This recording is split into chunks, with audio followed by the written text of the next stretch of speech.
அனைவருக்கும் வணக்கம். பிடி தேர்வர்களுக்கு மிக மகிழ்ச்சியான செய்திங்க. கடந்த வாரமே 9/7/2025 இந்த வழக்குகள் எல்லாமே ஆசிரியர் நியமனம் தொடர்பாக நிலுவையில் உள்ள அனைத்து வழக்குகளும் ஒன்றிணைக்கப்பட்டது. அது 2ஆக பிரிச்சிருந்தாங்க. 2 கேட்டகரியாக பிரிச்சிருந்தாங்க. ஒன்று கண்டெம்ட் செக்ஷன்லாம் தனியாக பிரிச்சிட்டாங்க. இன்னொரு கேட்டகரியில் ரிவ்யூ அப்ளிகேஷன்லாம் தனியாக பிரிச்சிருந்தாங்க. கண்டெம்ட் வந்து ஆகஸ்ட்டுக்கு போஸ்ட்போன் பண்ணிட்டாங்க. இந்த வாரம் அடுத்த வாரம் பார்த்திங்கன்னா ரிவ்யூ அப்ளிகேஷன் எல்லாருக்குமே ஜட்ஜ்மெண்ட் தரதாக சொல்லியிருந்தாங்க. இதன் அடிப்படையில் இன்றைக்கி அந்த லிஸ்ட்டு ஆயிருக்குங்க. அதனால் நாளைக்கு இந்த விசாரணைக்கு வரப்பட்டு விசாரணை கிடையாதுங்க. நாளைக்கு பார்த்திங்கன்னா ஜட்ஜ்மெண்ட் நாளைக்கு வரப்போகுது. அதை பற்றி தான் இதில் பார்க்குறேன். நாளைய தினம்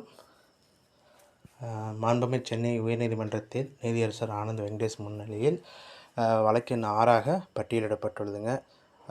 நம்மளுக்கே தெரியும், ஏன்னா எல்லாருமே அவரோட எதிர்பார்த்துட்டு இப்போ கிட்டத்தட்ட எல்லாருமே அந்த கேஸோட அப்டேட் நீங்களே தாராளமாக பார்த்தீங்கன்னா பார்த்துட்டு எனக்கே சொல்லிட்டீங்க, பரவாயில்லைங்க. இது 6ஆவது கேஸாக வருதுங்க. இதில் அந்த ரிவ்யூ அப்ளிகேஷன் பார்த்திங்கன்னா நம்மளுக்கு மெயினாக முக்கியமானது 171/2025ங்க. இதுதான் கவர்மெண்ட் எதிர்த்து அந்த இது போயிருக்காங்க. அதாவது சீராய்வு மனு செய்கிறதுக்கோசரம் தாக்கல் பண்ணியிருந்தாங்க. இதில் எது மாதிரி ஜட்ஜ்மெண்ட் வருதுன்னு சொல்லிட்டு தான் நான் எல்லாரோட எதிர்பார்ப்பும் இருக்குது.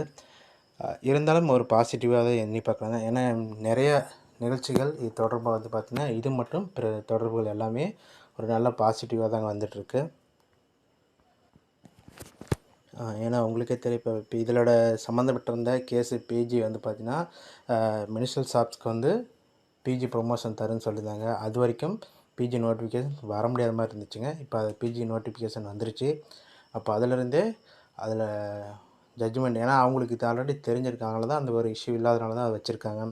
அதே மாதிரி சென்னை கார்ப்பரேஷன் தொடர்பான நிகழ்ச்சிகளும் ஒரு நல்ல இதை தான் கொடுத்துருக்காங்க. சிவி கூப்பிட்ருக்காங்க, செகண்ட் லிஸ்ட்டு கூப்பிட்ருந்தாங்க. அடுத்தது கவுன்சிலிங் இந்த மாதம் இறுதியில் அல்லது அடுத்த ஆகஸ்ட் முதல் வாரத்தில் எதிர்பார்க்கலான்னு சொல்லியிருந்தாங்க. அது எந்த அளவுக்கு உண்மைன்னு சொல்லிட்டு நாளைய தினம் அந்த ரிவ்யூ அப்ளிகேஷனில் வர திருப்பி அதாவது ஜட்ஜ்மெண்ட் ஆல்ரெடி இருக்குங்க, ஒரு சில கரெக்ஷன் மட்டும் சொல்லுவாங்க. அதனால் நாளைக்கு கண்டிப்பாக வெயிட் பண்ணி பார்க்கலாம், எது உண்மை எது பொய்ன்னு சொல்லிட்டு. இருந்தாலும் நம்ம இத்தனை வருஷம் வெயிட் பண்ணி பார்த்ததுக்கு ஒரு நல்ல பாசிட்டிவானதுன்னு சொல்லிட்டு எதிர்பார்க்கலாம். அதனால் பணி நியமனங்களுக்கான வாய்ப்பானது இந்த மாத இறுதியில் அல்லது ஆகஸ்ட் முதல் மற்றும் 2ஆவது வாரத்துக்குள்ளாக நடைபெறுங்க. ஏன்னா நிறைய நண்பர்களை கேட்டுகிட்டே இருந்தாங்க, கிட்டத்தட்ட வெறுத்தே போயிட்டாங்க. ஒரு எக்ஸ்ட்ரீம் லெவலுக்கு போயிருந்தாங்க. இருந்தாலும் சரி, கடைசியில் பார்த்தீங்கன்னா ஒரு நல்ல எண்டாக முடியும்னு சொல்லிட்டு பார்க்கலாம். நாளையோட எண்டுகம் எப்படி இருக்குன்னு சொல்லிட்டு வெயிட் பண்ணி பார்த்தலாம். முடிஞ்ச அளவுக்கு நான் ஒரு மத்தியானத்துக்குள்ளாரே உங்களுக்கு அப்டேட் கொடுத்துறேங்க. அப்படி இல்லைனாலும் நீங்கள் பார்த்தீங்கன்னா எனக்கு இன்ஃபார்ம் பண்ணிக்கங்க. நான் அதை போஸ்ட்டாக பண்ணிடுறேன். நீங்கள் அப்புறம் ஈவினிங் பார்த்தீங்கன்னா டீட்டெயிலாக பார்க்கலாங்க. நன்றி, வணக்கம்.